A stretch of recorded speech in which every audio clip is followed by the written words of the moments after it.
হরে কৃষ্ণা। তো আমি ভেবেছিলাম সেদিনকের সকাল থেকে ব্লগ করব রবিবারে, কিন্তু করেও ছিলাম, কিন্তু আমার ভিডিওগুলি কি হলো আমি জানি না। তো সকাল 6টার থেকেই শুরু করলাম, ব্রেকফাস্ট করলাম পোহা দিয়ে।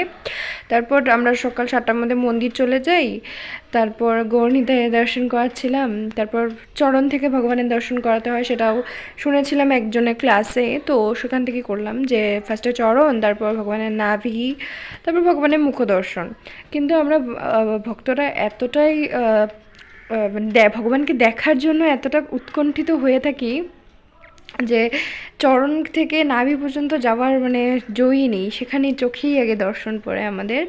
তারপর আমি এমনি র্যান্ডামলি একটু বসে বসে টাইম কাটাচ্ছিলাম। তারপর আমাদের যিনি ইউথের লিডার্স, তিনি ভগবানের সেবায় ছিলেন, ভগবানের তৈরির সেবায়, ভগবানকে সাজানো হচ্ছিল।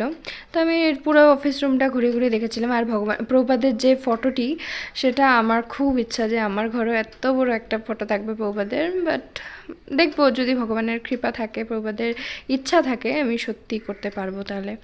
তবে সেটাই দেখাচ্ছিলাম আমার ভ্লগে, যে সবাই আছিল। তারপরে আমি ভাবলাম ভগবানকে সামনের থেকে দেখাই, যতই হোক, যতই আধা তৈরি হোক, কিন্তু তাও সামনের থেকে ভগবানের একটু দেখানো হোক।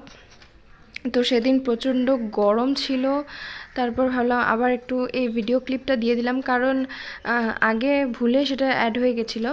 আর জানি না আমার ফোনে কী হয়েছে, সব ভিডিও কোথায় চলে গেছে, কী হয়ে গেছে আমি কিছু বুঝতে পারছি না। যাই হোক, যেটা হয় হয়। আর তারপর ভগবানকে দেখাচ্ছিলাম ক্লোজ করে একদম, যে চোখের মধ্যে কত মধু, কত জাদু এই গৌরনিতাইয়ের চোখে। তারপরে জুয়েলারিগুলো খুব সুন্দর। তারপরে আমাদের প্রভুপাদকে দেখাচ্ছিলাম, যিনি মানে প্রভুপাদের গরম লাগে দেখে সবাই আমাকে বলে প্রভুপাদের সামনে ফ্যান।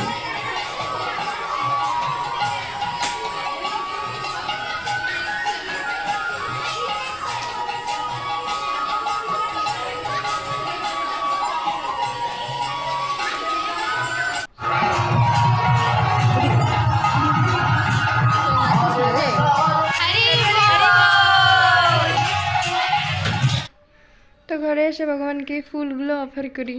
বাই।